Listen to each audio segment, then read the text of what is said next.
Jadi jangan hanya kita pikir tentang, oh ya, berkat buat gereja di akhir zaman, mujizat buat gereja di akhir zaman, kemenangan buat gereja di akhir zaman. I know. But remember, there is duty to do. Ada tugas. Ada tanggung jawab. Ada bagian kita yang harus kita kerjakan. Nah, hari ini kita masuk pada pembahasan kita kelima, ya kan? Dan pembahasan kita kelima, tugas gereja di akhir zaman ada sesuatu yang membingungkan. Mungkin sebagian saudara bilang, ini adalah hal yang paling aneh. Masa tugas gereja untuk memperoleh berkat? Itu bukan tugas. Tapi itu lebih tepat bisa disebut sebagai hak. No. Izinkan saya mengkategorikannya sebagai tugas. Karena memperoleh berkat bukan hanya hak kita. Tapi tugas kita, karena blessing is not the target. Berkat bukan target, tetapi blessing is a tool of God. Kalau dia target, mungkin itu adalah hak. Tapi Tuhan memberkati kita bukan sekedar supaya diberkati. Tapi Tuhan memberkati kita supaya kita dapat menjadi berkat. Berarti itu sesuatu yang harus kita kerjakan. Saya jelaskan lebih jauh. Buka Alkitab kita sama-sama. 1 Petrus 3, 8-10. Finally, dan akhirnya. Oke, kamu Kristen, it's good. Kamu dibaptis, it's good. Kamu bertobat, it's great. Kamu mulai aktif dalam kegiatan-kegiatan gereja. Kamu ibadah tiap minggu, it's awesome. But finally, artinya semuanya itu gak bermakna. Pertobatan kita, dibaptisnya kita, ibadahnya kita tidak bermakna. Kalau kita tidak melakukan ini, akhirnya hendaklah kamu seia sekata. Jangan ribut terus. Jangan saling menyerang, jangan saling menjatuhkan, jangan saling menyakiti, jangan saling menghakimi. Kamu semua seia sekata. Seperasaan. Mengasihi saudara-saudara, jangan hidup dalam kebencian, jangan hidup dengan dendam, jangan cari-cari kesalahan orang. Penyayang. Bukan pendendam. Bukan penjajah. Penyayang. Rendah hati, bukan sombong. Hello. Dan janganlah, ini keras kalau kita bilang, janganlah membalas kejahatan dengan kejahatan. Berarti Tuhan tahu. Melalui Rasul Petrus ini diingatkan. Di akhir zaman akan ada banyak orang yang berbuat kejahatan. Tapi jangan membalas kejahatan dengan kejahatan. Atau caci maki dengan caci maki, bully dengan bully. Wow. I thank God for the Bible. Saya memuji Tuhan untuk Alkitab. Petrus tulis ini sekitar 2000 tahun yang lalu. Tapi kalau kita baca begini, hello. Seperti kayak baru ditulis 2 hari yang lalu. Prinsip-prinsip di dalamnya sangat cocok dengan apa yang terjadi hari-hari ini.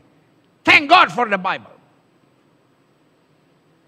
Orang boleh bilang Alkitab sudah dipalsukan. Orang boleh bilang Alkitabnya orang Kristen gak betul. Pertanyaan saya, hello, kapan dipalsukannya, gak betulnya di mana? Karena saya terlalu bangga dengan prinsip-prinsip Alkitab yang sangat luar biasa.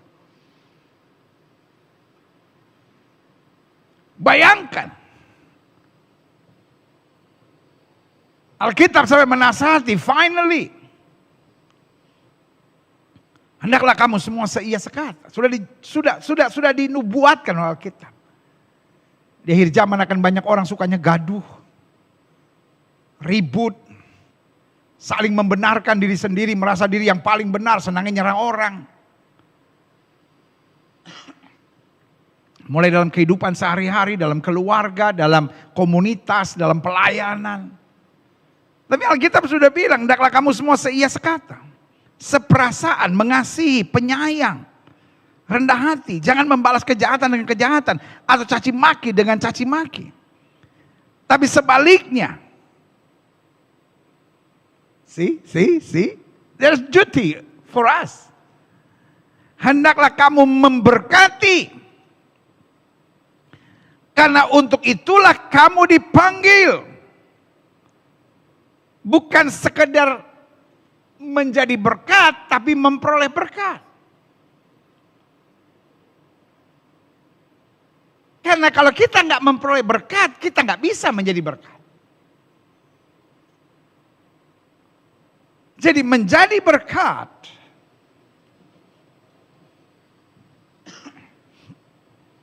itu adalah the next step after you are blessed.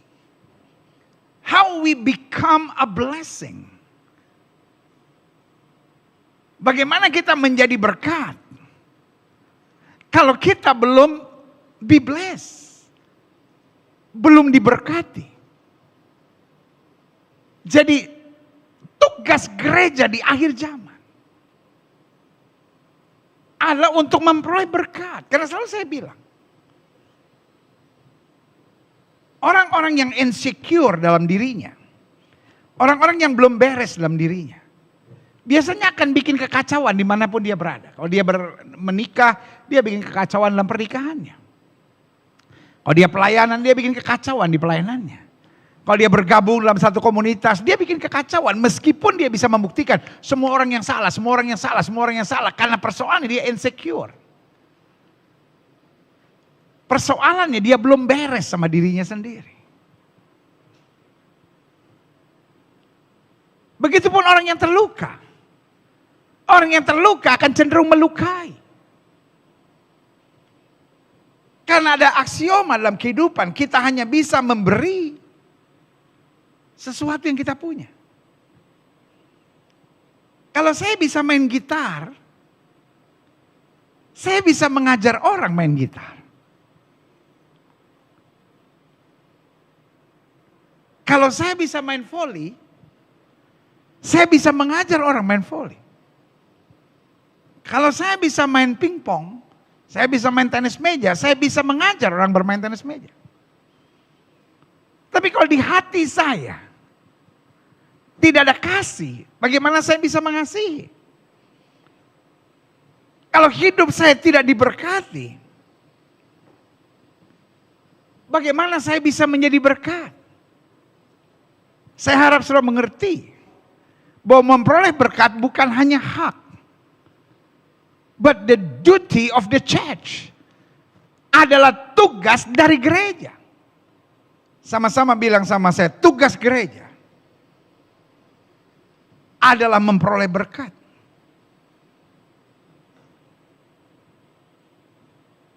Sama seperti tugas setiap orang Kristen untuk memperoleh ilmu. Amin. Kalau saudara tanya sama saya, kenapa istilah ini dipersoalkan? Oh, sangat dipersoalkan. Kalau itu hanya hak, kita menunggu. Ya, mudah-mudahan Tuhan memberi hak saya bahwa saya diberkati. Tapi kalau itu tugas, kita berjuang untuk itu. Tapi sekali lagi, kita berjuang bukan karena itu target. Tapi karena kita berjuang, karena itu alat yang akan Tuhan pakai untuk melakukan hal-hal yang dahsyat bagi kerajaan di muka bumi.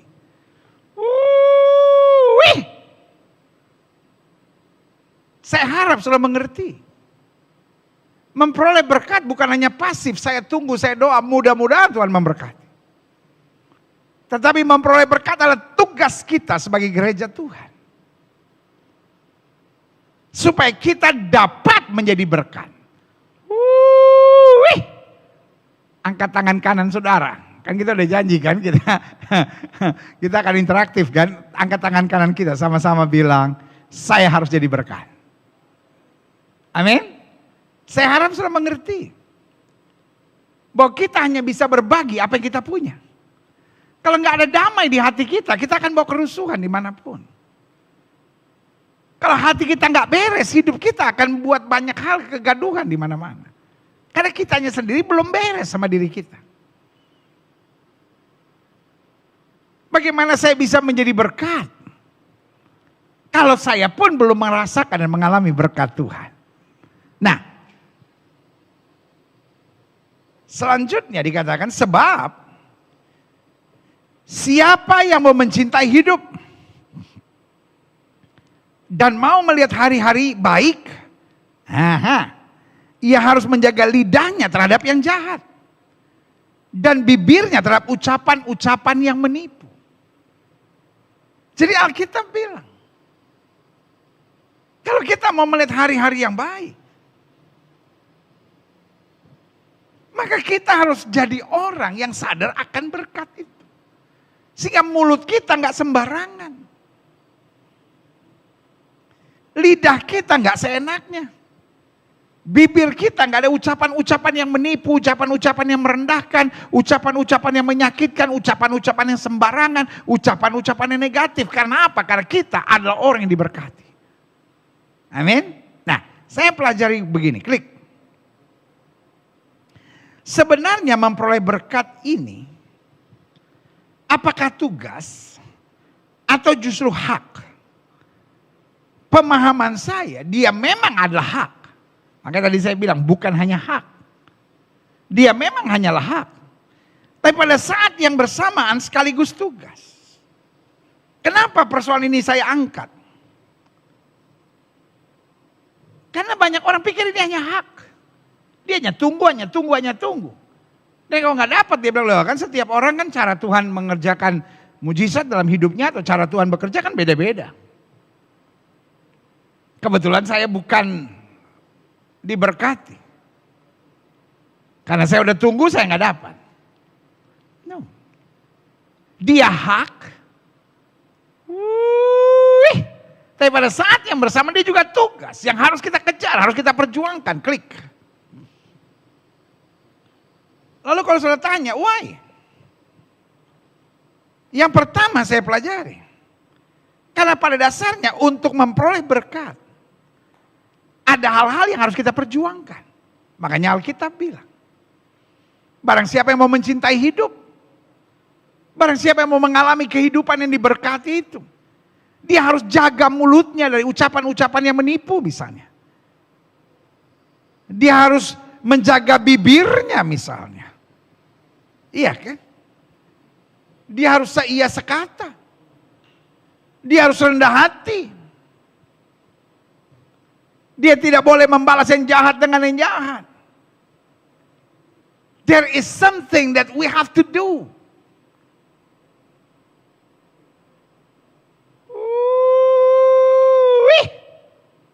Ada tugas. Jadi memperoleh berkat bukan cuma saya berdoa, saya baca Alkitab lalu saya memperoleh berkat, bukan. Saya harus rajin. Saya harus tulus. Saya harus berintegritas. Saya harus berstandar sorgawi, maka berkat sorga turun dalam kehidupan saya. Yang kedua, mengapa memperoleh berkat bukan hanya hak tapi juga tugas? Karena memperoleh berkat merupakan sarana untuk Tuhan memakai kita untuk menjadi berkat. Saya harap kita nggak jadi orang Kristen yang bodoh. Yang masih mempertentangkan apakah anak Tuhan harus diberkati atau tidak. Kapan seorang bisa bilang dia diberkati? Setelah dia punya mobil 3? Setelah dia punya rumah ukuran 2.500, itu rumah atau wisma? Iya kan? Banyak orang otaknya hedon, saudara. Banyak orang otaknya otak rakus. Banyak orang otaknya otak duniawi. Kapan seorang bisa bilang bahwa hidupnya diberkati? Ketika kita masih punya sesuatu untuk berbagi, itu artinya hidup kita diberkati. Walaupun di rumah saya hanya ada 2 liter beras. Kalau saya masih bisa berbagi 1 liter kepada tetangga saya yang lebih miskin dari saya, itu artinya engkau adalah orang yang diberkati.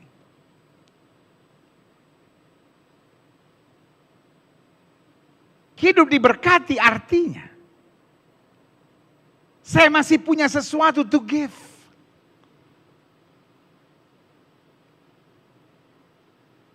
Sehingga berkat sekali lagi bukan tujuan tapi sarana. Kalau hidup kita terus susah, hidup kita terus menderita, hidup kita terus mengeluh, hidup kita terus stres. So what we can give? Bagaimana saya bisa menjadi berkat kalau saya tidak menyadari bahwa hidup saya diberkati? Come on. Jangan hubungkan berkat selalu dengan materi. Tetapi berkat salah satunya juga bisa berarti materi. Itu hak yang Tuhan sediakan buat anak-anaknya. Makanya sekali lagi, memperoleh berkat bukan hanya hak, tapi perjuangan yang harus kita kerjakan dengan sungguh-sungguh. Selanjutnya saya pelajari. Banyak hari-hari ini ada pengajaran ekstrim tentang berkat. Yang pertama ekstrim anti. Apa itu? Orang-orang kaya, pendeta-pendeta kaya, pelayan-pelayan Tuhan yang kaya, masuk neraka semuanya. Agen sorga nih, cie. Orang-orang kayak gitu kan cuman cari simpati biasanya.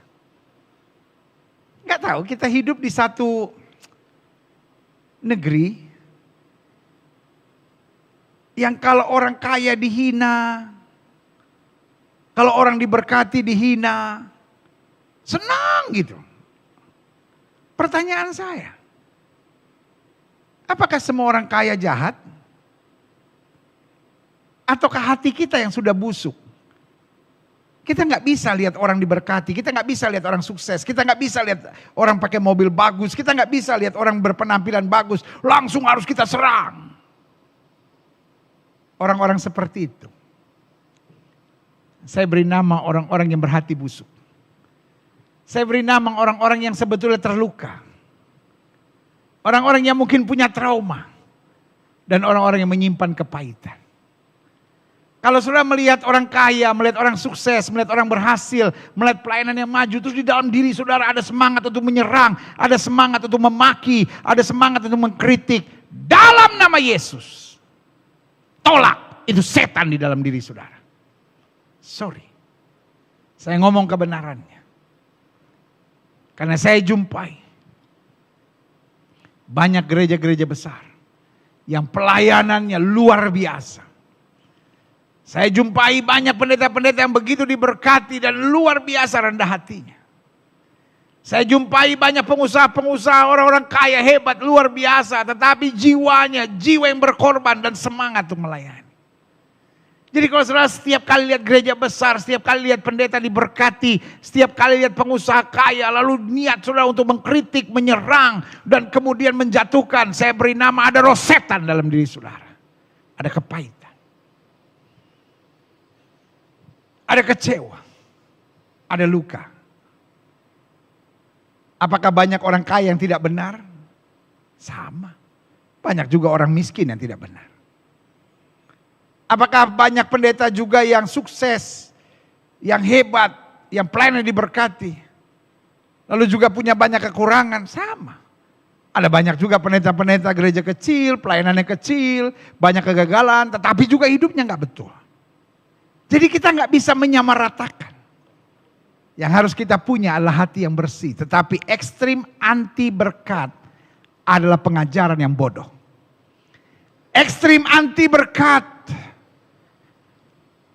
mungkin dikagumi banyak orang. Mungkin di-like oleh banyak orang. Tapi saya sebagai hamba Tuhan mengingatkan, itu pengajaran yang tidak alkitabiah. Karena jelas Yesus bilang, aku datang untuk memberi domba-dombaku hidup dan hidup yang berkelimpahan. Yang kedua, ada ekstrim yang lain lagi. Kalau tadi saya bilang ekstrim kanan, ini ekstrim kiri. ekstrim tergila-gila. Apa artinya ekstrim tergila-gila? Wah, hidup Kristen harus kaya, hidup Kristen harus kaya, hidup Kristen harus diberkati, hidup Kristen harus diberkati. Jadi nggak ada lagi khotbah lain kecuali berkat, berkat, berkat. Ini juga ngaco. Dan untuk itu saya bisa ngerti. Karena cara kerja setan kalau nggak nahan, dia mendorong. Setan kalau nggak bikin kita males, dia bikin kita sampai terlalu sibuk, sampai kita nggak ada waktu untuk keluarga, untuk berdoa, untuk pelayanan, dan untuk mengatur diri kita sendiri. Sama. Saya percaya, apapun yang dari Kristus namanya keseimbangan. Yang setuju sama saya katakan keseimbangan. Jadi ekstrim yang anti berkat, maupun ekstrim yang tergila-gila dengan berkat. Sorry untuk bilang ini. Sama-sama dipakai setan. Dan sama-sama dirasuk setan untuk mengacaukan dan untuk membuat kekristenan kehilangan rancangan Tuhan yang sebenarnya. Kalau yang pertama akibat kepahitan, kecewa, dan hati yang busuk saya beri nama. Tapi yang kedua biasanya dari orang-orang yang merasa harta dan materi adalah segala-galanya. Ini dari orang-orang yang terikat dengan harta. Orang-orang yang rakus. Orang-orang yang hedon di dalam jiwanya. Yang Tuhan mau adalah keseimbangan. Betul kita harus pikul salib. Betul kita harus berjuang. Tapi pada saat yang bersamaan kita tahu kita diberkati. Tetapi itu bukan ukuran. Tapi itulah sarana yang Tuhan mau pakai untuk kerajaannya. Klik. Karena saya pelajari yang benar. Satu, kitalah orang-orang yang diberkati. Dan itu firman Tuhan bilang, dengar firman Tuhan ini, klik. Galatia 3 ayat 7 sampai 9. Jadi kamu lihat bahwa mereka yang hidup dari iman, mereka itulah anak-anak Abraham. Pertanyaan saya, apakah Abraham orang susah? Tidak. Abraham diberkati. Kekayaannya begitu berlimpah. Tapi dia tidak jadi arogan, dia tidak fokus pada kekayaan. Waktu dia bermasalah dengan Lot, dia tidak bilang, ayo kita buktikan siapa yang lebih hebat dari kita. Dia tidak bilang pegawai-pegawainya sikat. No, dia suruh pegawai-pegawainya justru tidak berurusan dengan itu. Dia hampiri sendiri Lot. Dan dia bilang, Lot, kenapa kita harus berkelahi? Kita ini kerabat. Dia bilang sama Lot, Lot, kalau kamu ke timur, aku ke barat. Pilih duluan tempat yang kamu mau. Ini yang saya bilang. Dia diberkati. Tapi kelakuannya tidak tengil. Ada banyak orang kaya sedikit kelakuannya tengil, saudara. Menindas, menjajah, sombong, merasa dia punya segala-galanya, arogan, jahat di mata Tuhan. Sebagai hamba Allah saya hanya mau ingatkan, makin kau diberkati, kau makin sadar bahwa Tuhan itu baik. Ya Allah baik. Ya Allah baik. Ya Allah baik. Dia baik buat saya. Makin kita diberkati, kita makin bertanya, apa lagi yang saya bisa kerjakan buat Tuhan? Apa lagi yang saya bisa kerjakan buat orang lain? Apa lagi yang saya bisa kerjakan untuk menjangkau jiwa-jiwa? Apa lagi yang saya bisa kerjakan agar kerajaan Allah diluaskan di muka bumi ini? Yang setuju katakan, I am ready. Haleluya. Jadi kamu lihat, bahwa mereka yang hidup dari iman, mereka itulah anak-anak Abraham. Dan kitab suci yang sebelumnya mengetahui bahwa Allah membenarkan orang-orang bukan Yahudi oleh karena iman, telah terlebih dahulu memberitakan Injil kepada Abraham olehmu. Segala bangsa akan disusahkan. No, diberkati. Diberkati, diberkati, diberkati, diberkati. Dan diberkati secara lengkap. Tubuh, jiwa, dan roh. Berkatnya berkat lengkap. Pertama-tama pasti berkat spiritual. Tapi juga pada saat yang bersamaan material. Tubuh diberkati artinya kita sehat. Kita nggak kekurangan. Jiwa kita diberkati artinya kita bisa bersyukur. Kita bisa selalu berbagi. Kita bisa senang kalau lihat orang lain senang. Roh kita diberkati artinya kita selalu mau dekat dengan Tuhan dan merasakan sungguh anugerah Tuhan yang sempurna dalam hidup kita. Amin. Sehingga kita bisa nyanyi, betapa dalamnya kasih setiamu, betapa besarnya kebaikanmu, hidupku dipenuhi kemuliaanmu, indahnya, oh Yesus Tuhanku. Ya itu roh kita kaya itu, diberkati itu. Dan kalau, aduh hidup saya susah, hidup saya berat, tantangan terus ada, saya nggak sanggup, saya stres. Hello, life is tough, I know. Betapa besarnya kebaikanmu. Nah, itu. Kita bangga punya Tuhan seperti Yesus. Olehmu. Oleh Abraham yang taat, oleh Abraham yang setia, oleh Abraham yang mau dengar-dengarkan panggilan Tuhan, segala bangsa akan diberkati. Klik. Jadi, mereka yang hidup dari iman, mereka lah yang terus diuji. Mereka yang hidup dari iman, mereka lah dengar. Mereka yang hidup dari iman, sama-sama bilang saya hidup dari iman. Yes, karena Alkitab bilang orang benar akan hidup oleh iman. Mereka hidup dari iman, mereka lah yang diberkati bersama-sama dengan Abraham yang beriman itu. Haleluya, saya orang diberkati.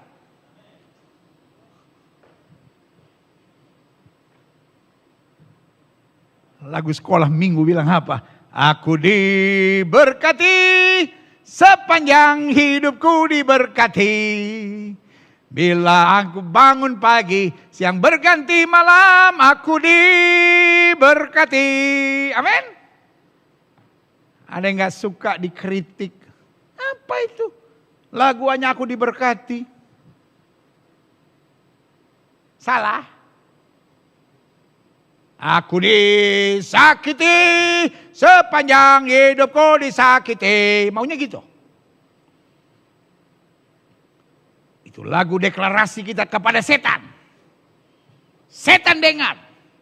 Walaupun aku banyak masalah, walaupun aku banyak persoalan, aku diberkati. Sepanjang hidupku diberkati. Kalau sudah gak mau nyanyi lagu itu, sudah gak usah nyanyi. Nyanyi terus itu. Di saat badai bergelora.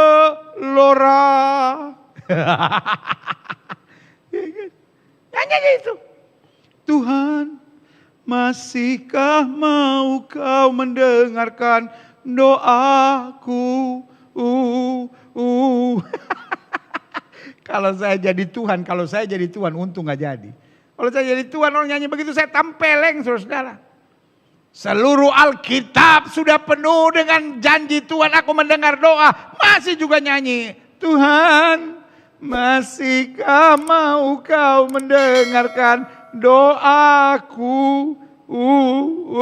Masih, dan selalu dia dengar doa. Kalau dia nggak dengar doa, habis kita. Karena itu mari. Gak usah berpikir duniawi, gak usah berpikir hedon, gak usah berpikir rakus. Tapi semangat kita untuk berkata, aku diberkati, sepanjang hidupku diberkati. Bila bangun pagi hari, siang berganti malam, aku diberkati. Yeeha, amin. Jadi, mereka yang hidup dari iman, mereka yang diberkati bersama-sama dengan Abraham yang beriman itu. Klik. Yang benar, yang pertama, kitalah orang yang diberkati. Yang kedua, berkat bukan hanya, saya ulangi sekali lagi ya, bukan hanya sifatnya materi, namun materi juga bagian dari berkat secara umum. Jadi kita jangan bodoh. Oh, berkat kan bukan materi, berkat itu damai, sejahtera. Betul. Tetapi materi juga salah satu bagian dari paket berkat yang Tuhan sediakan. Kenapa kita mesti tolak? Dan sekali lagi, materinya tidak diukur dengan apa yang kita harapkan. Tetapi materinya diukur berdasarkan bagaimana kita bersyukur akan segalanya. Jadi kita nggak bisa bikin aturan, oh saya diberkati kalau saya udah punya 3 mobil, punya rumah 2.500 meter. Bukan. Saya bisa bilang saya diberkati. Meskipun rumah saya kontrakan. Kalau saya bisa bersyukur, saya bisa bersaksi, saya tetap bisa melayani, saya tetap bisa memenangkan jiwa, dan saya tidak stres dengan mikir bagaimana kontrakan saya bulan depan bayar kontrakannya. Ingat, berkat bukan hanya sifatnya materi, namun materi juga bagian dari berkat secara umum. Itu yang harus kita imani, itu yang jadi tugas kita. Kita harus hidup memperoleh berkat. Jangan sampai berkat kita terganjal hanya karena kita malas. Jangan sampai berkat kita terganjal hanya karena karakter kita jelek. Jangan sampai berkat kita terganjal hanya karena kita tukang penjilat. Jangan sampai berkat kita terganjal hanya karena kita suka terlibat dengan pornografi. Hanya karena kita suka selingkuh. Hanya karena kita suka main perempuan. Hanya karena kita nggak jujur dalam hidup. Tugas gereja memperoleh berkat dengan melakukan bagian kita yang benar seturut dengan kehendak Allah. Yang ketiga, yang benar kitalah orang yang diberkati. Berkat bukan hanya sifatnya materi, namun materi juga bagian dari berkat secara umum. Yang ketiga, pada kenyataannya dengan berkat yang Tuhan percayakan, kita bisa berbuat banyak bagi jiwa-jiwa serta bagi pekerjaan Tuhan di muka bumi. Iblis mau gereja Tuhan ribut hanya soal berkat. Hamba Tuhan satu menyerang hamba Tuhan lain, gereja satu menyerang gereja Tuhan yang lain ketika membahas tentang berkat.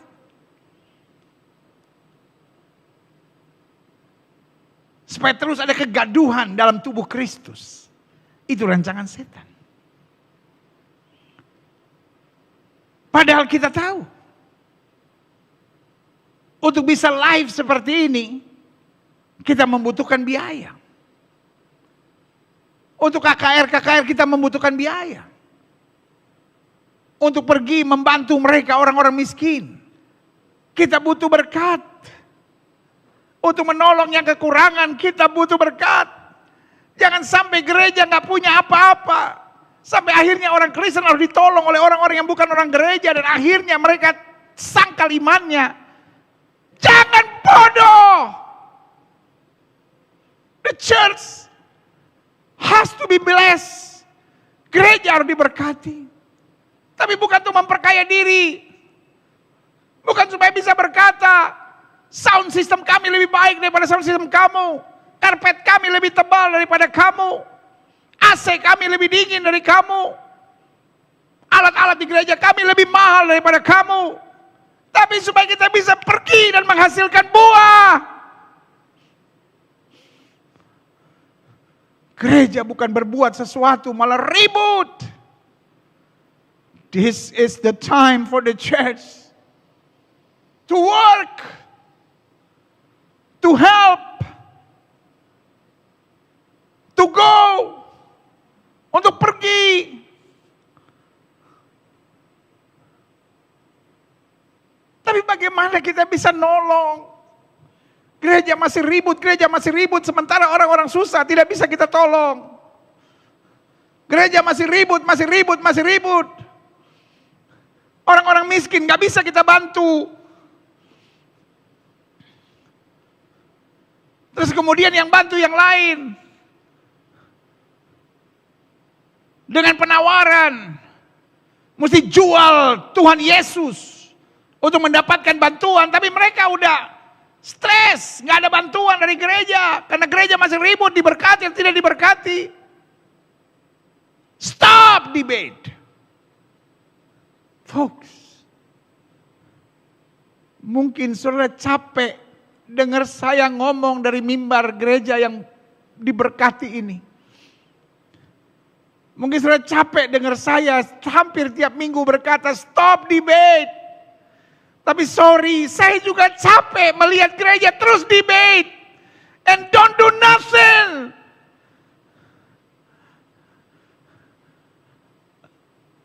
I know you are tired, but so sorry. I will not stop. I need your help to say the same statement. Saya bahkan minta tolong saudara untuk menyuarakan suara yang sama kepada mereka pendebat-pendebat itu. Stop debat, work, do something, menginjil, cari jiwa, selamatkan jiwa, bantu orang susah. We are standing in the end times. Kita ada di bagian terakhir dari akhir zaman. You mean to tell me engkau masih punya energi untuk berdebat? Dengan berbagai argumentasi saudara kelihatannya masuk akal, tetapi akhirnya engkau tidak berbuat sesuatu, engkau tidak memenangkan jiwa, engkau tidak menyelamatkan jiwa, engkau tidak membantu yang sedang dalam kesusahan. We need to be blessed in order to bless others. Selama ngomong khotbah saya duniawi terserah. Tapi kerinduan saya, and thank God, oleh anugerah Tuhan, selama pandemi ini, even dari sebelum pandemi, we do much for God. Not us, but through us, God doing. Tapi selama 1 tahun ini kita bisa melihat Tuhan berbuat banyak melalui pelayanan gereja kita ini. Dan saya ngomong ini sebagai bentuk syukur saya kepada Tuhan. Dan kita dapat katakan we are blessed. Kita dapat katakan justru karena kita diberkati, kita dapat memberkati. Ribuan APD bisa kita beli di masa-masa yang sukar itu. Untuk membantu puskesmas, untuk membantu lembaga-lembaga, untuk berbuat sesuatu. Karena mereka sangat membutuhkannya. Ribuan paket sembako. Kita bantu. Ribuan hal-hal yang kita bisa bantu untuk makan siang gratis, makan buka puasa gratis tahun lalu. Dan banyak hal yang bisa kita buat, saudaraku. Itu semua karena Tuhan memberkati. Bisakah saudara melihat? Iblis membuat gereja akhirnya tidak berani bicara tentang berkat. Kenapa? Supaya kita tidak berbuat sesuatu. Stop debate. Start work. Berhenti debat. Mulai terlibat dalam melayani. Mari menginjil. Mari menyelamatkan jiwa. Mari luaskan kerajaan Allah di muka bumi. Yang keempat, yang benar. Jangan biarkan berkat yang sebenarnya dipersiapkan buat kita.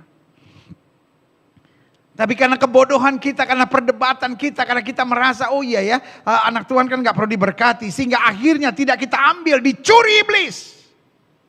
Untuk kerajaan iblis. Coba lihat.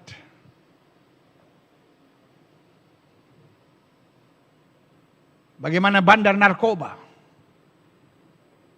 punya uang yang cukup untuk meluaskan kerajaan narkoba. Bagaimana bisnis perjudian punya dana yang besar untuk menyeret lebih banyak orang masuk dalam kerajaan yang bernama perjudian. Wake up to Tubuh Kristus bangun. Lihat kerajaan pornografi. Punya duit yang cukup untuk meluaskan kerajaannya. Tapi gereja bukan berdoa, bukan berjuang, bukan imani janji Tuhan, tapi sedang sibuk debat. Terus kekurangan. Jangankan untuk membantu orang, untuk bayar uang listrik gereja kadang-kadang gak cukup. Folks, saya berdoa buat setiap hamba-hamba Tuhan, buat setiap gereja Tuhan, buat setiap pelayanan-pelayanan yang sedang bergumul dengan kesulitan. Sorry untuk bilang ini. I pray that God will bless you. Saudara boleh marah sama saya, tapi ini yang harus saya doakan. Saya mau doa supaya saudara diberkati, supaya saudara bukan hanya bergumul dengan hidup saudara, tapi bisa memberkati orang lain. Saudara boleh bilang pengajaran saya kampungan. Saudara boleh bilang pengajaran saya murahan. Saudara boleh bilang pengajaran saya hanya kulit luar, terserah. Tapi saya mau lihat hidup kita gereja Tuhan menangkan jiwa. Hidup kita sebagai gereja Tuhan membantu orang. Hidup kita sebagai gereja Tuhan membuat sesuatu yang menolong banyak orang bagi kerajaannya. Jangan sampai berkat yang harus disediakan buat kita hanya karena kebodohan kita, karena ketidakmengertian kita. Kita tolak, akhirnya dicuri iblis untuk meluaskan kerajaannya. Kerajaan perjudian di tengah pandemi makin besar. Kerajaan pornografi di tengah pandemi makin besar. It's time for the church to wake up. Ini waktunya gereja Tuhan bangun. Sadar. Kerjakan tugas kita. Untuk kita memperoleh berkat. Supaya kita dapat menjadi berkat. Klik. Mengapa banyak orang percaya tidak peduli dengan tugas gereja untuk memperoleh berkat?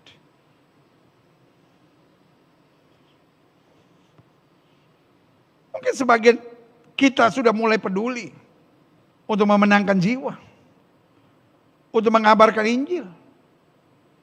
Tapi kita bingung, gak ada biayanya, gak ada dananya, gak terbatas caranya. Karena kita gak menyadari salah satu tugas gereja di akhir zaman adalah untuk memperoleh berkat. Mengapa banyak orang percaya tidak peduli dengan tugas gereja untuk memperoleh berkat? Yang pertama, karena kita salah memahami ayat firman Tuhan tentang akar segala kejahatan adalah cinta uang. Jadi kita pikir berkat itu artinya saya cinta uang. No. Cinta uang itu soal hati, bukan soal berkat. Ada begitu banyak orang yang ketika dia diberkati, pemikirannya cuma satu, bagaimana kerajaan Allah diluaskan, bagaimana jiwa-jiwa diselamatkan, bagaimana orang lain ditolong, bagaimana orang miskin bisa dibantu, hanya itu.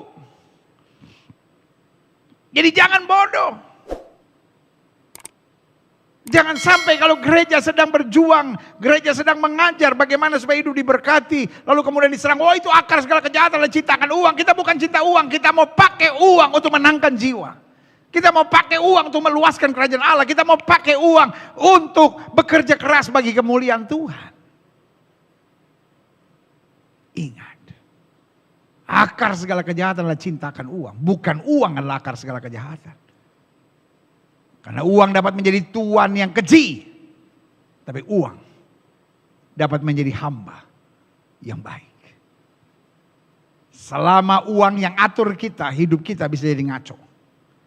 Tapi selama kita atur uang dengan benar, maka kita akan melihat kemuliaan Tuhan dalam hidup kita. Haleluya. Selanjutnya, mengapa banyak orang percaya tidak peduli dengan tugas gereja untuk memperoleh berkat? Karena konsep yang keliru tentang harta dan kekayaan. Buat mereka kemiskinan dan penderitaan itu adalah kehendak Allah. Saudara-saudara, kita di bumi ini harus miskin, harus menderita. Hello, kita masih punya tugas, bos. Hidup ini bukan hanya pergi ke sorga. Hidup ini di dunia berjuang.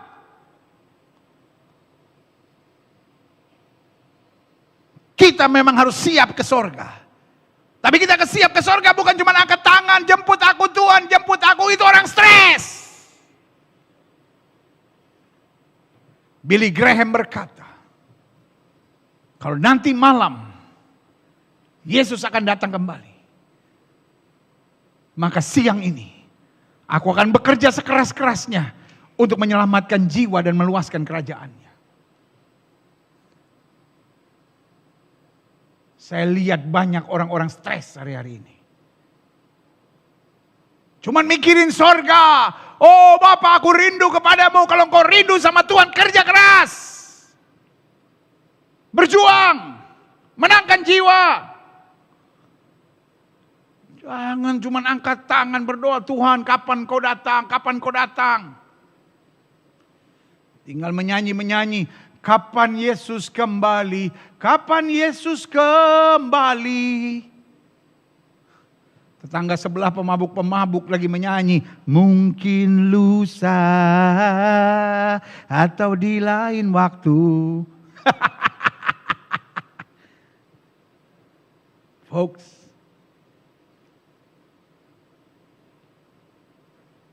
Tuhan tidak mencari orang-orang yang meninggalkan dunia ini.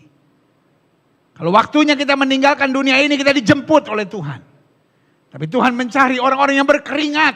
Makanya Paulus berkata, barang siapa yang tidak berkeringat, jangan harap dapat makan. Kita kok seperti hari-hari ini, nggak mau kerja. Kita kok, oh ya kita harus menguduskan diri, haleluya, haleluya. Hati-hati lu. Pengajaran lu aneh, itu pengajaran orang stres, kayak udah nggak berani ngadepin tantangan. Konsep keliru tentang harta dan kekayaan. Harta bukan kejahatan. Dia menjadi jahat kalau hatimu busuk. Harta tidak jahat. Dia menjadi jahat kalau otakmu kotor.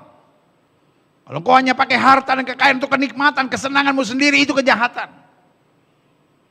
Tapi kalau kau pakai harta dan kekayaan untuk meluaskan kerajaan Tuhan, untuk menolong jiwa-jiwa, untuk menjadi berkat buat banyak orang, untuk menyelamatkan orang-orang yang terluka dan terbuang, maka saya beri nama harta kekayaan menjadi alat Tuhan untuk membawa banyak orang kembali ke sorga rumah Bapa yang kekal. Yang ketiga, mengapa banyak orang percaya tidak peduli dengan tugas gereja untuk memperoleh berkat? Karena tertipu iblis. Bahwa makin menderita makin memuliakan Tuhan. Sorry untuk bilang ini, kau pikir Tuhan tuh Hitler kah? Tuhan bukan Allah yang senang melihat orang menderita. Saya bingung kok seperti ada pengajaran-pengajaran hari-hari ini. Makin menderita kita makin rohani. Kalau rumah kita sampai disita bang, wah ini orang rohani sekali nih. Waduh kita miskin sekali sampai gak bisa bayar kontrakan. Kita gak punya apa-apa dalam hidup. Wah ini namanya cinta Tuhan luar biasa. Saudara yang kasih dalam Tuhan. Itu yang setan buat supaya kita sengsara terus. Sebagai hamba Allah saya hanya mau ingatkan. Seperti Bapa yang sayang pada anak-anaknya, demikian Tuhan sayang pada orang yang takut akan Dia. Saudara mau ngomong apapun, saya mau bilang, Yesus tetap Tuhan yang memberkati anak-anaknya. Saya tidak ajarkan saudara bergaya hidup hedon. Gaya hidup itu lain hal. Gaya hidup itu soal hati dan otak. Itu yang saya bilang, hati yang busuk dan otak yang kotor, saudara. Tapi berkat itu janji Tuhan buat setiap kita. Persoalannya bukan supaya kita menderita, persoalannya supaya hatimu bersih dan otakmu bersih, itu yang benar. Tapi soal berkat gak perlu diperdebatkan, itu janji Tuhan supaya kita dapat meluaskan kerajaan Allah selanjutnya. Mengapa banyak orang percaya tidak peduli dengan tugas gereja untuk memperoleh berkat? Karena tidak memanfaatkan berkat dengan benar.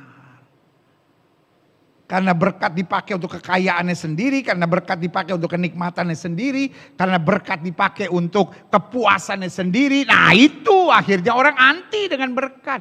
Tapi bukan berkatnya yang harus kita anti. Itu sama seperti saudara ketemu 3 orang Manado yang menyakiti hati saudara. Lalu tiba-tiba saudara bilang, semua orang Manado itu gak beres, semua orang Manado itu menyakiti hati saya. Saudara pernah pacaran 3 kali sama orang Manado lalu dikhianati. Tiba-tiba saudara bilang, semua perempuan Manado pengkhianat. Kebetulan 3 orang itu berkhianat.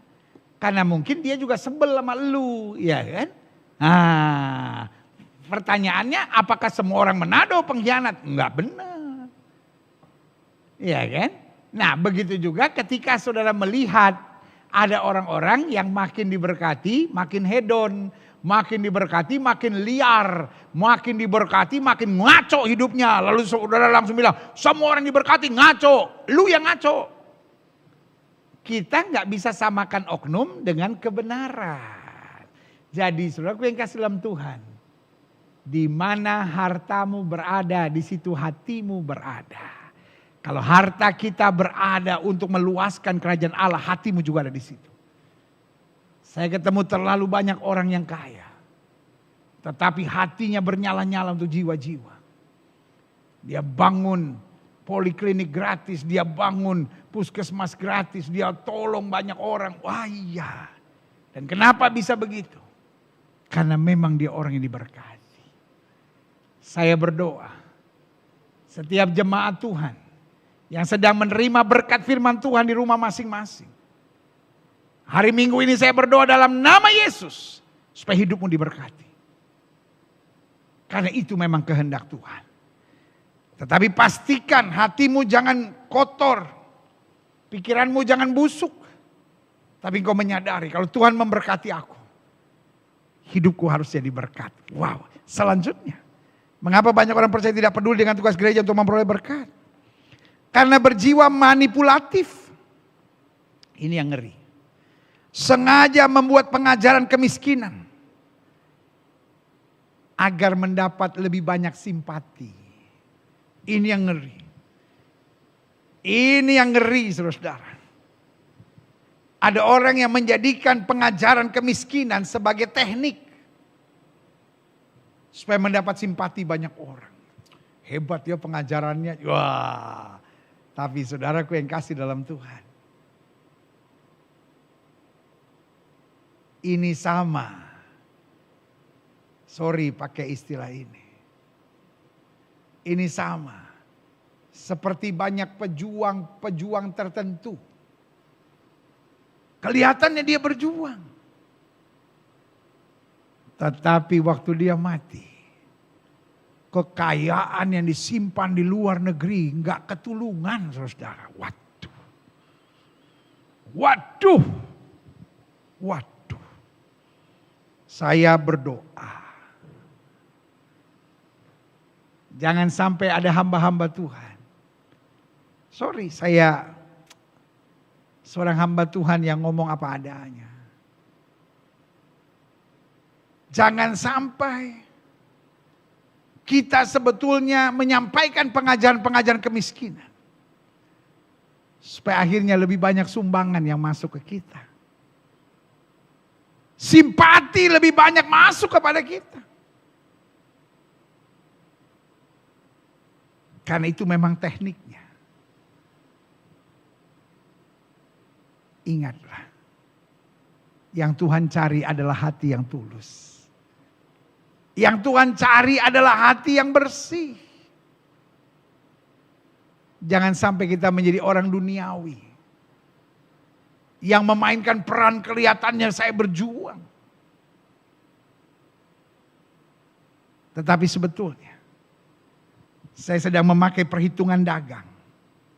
Bahwa teknik ini kayaknya bagus. Untuk mendapatkan keuntungan yang lebih besar. Saya berdoa dalam nama Yesus. Setiap saudara yang sedang berjuang. Dengan segala penderitaan dan kemiskinan. Ingatlah bahwa tetap Tuhan adalah Allah yang memberkati anak-anaknya. Mulai dari belajar bersyukur, mulai dari belajar berbagi dengan di tengah kekurangan kita. Maka Alkitab bilang, kalau kita setia dalam perkara kecil, Tuhan berkati kita dalam perkara yang lebih besar. Amin. Sebagai kesimpulan, saya catat di sini. Saya undang pemain musik maju ke depan. Tuhan mau kita diberkati.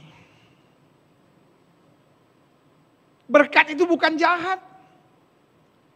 Berkat itu bukan kesalahan, berkat itu bukan dosa. Tuhan mau kita diberkati. Saya ulangi sekali lagi, Tuhan mau kita diberkati. Taruh tangan kanan saudara di dada. Sama-sama bilang, Tuhan mau saya diberkati. Ayo kita declare. Sama-sama bilang, Tuhan mau saya diberkati. Namun bukan untuk gaya hidup kita jadi hedon. Tapi untuk kita dapat berbuat lebih banyak lagi. Bagi jiwa-jiwa dan kerajaannya. Saya mengajak saudara berpikir secara logika. Kalau hidup kita sendiri susah, bagaimana kita dapat berbuat banyak? Jangan sampai berkat yang sebetulnya sudah disediakan buat hidup saudara, hanya karena kebodohan kita dirampas oleh iblis. Dan dipakai iblis untuk kerajaannya. Tapi hari ini Kristus menjadi kutuk di atas kayu salib. Supaya kita menerima segala berkatnya.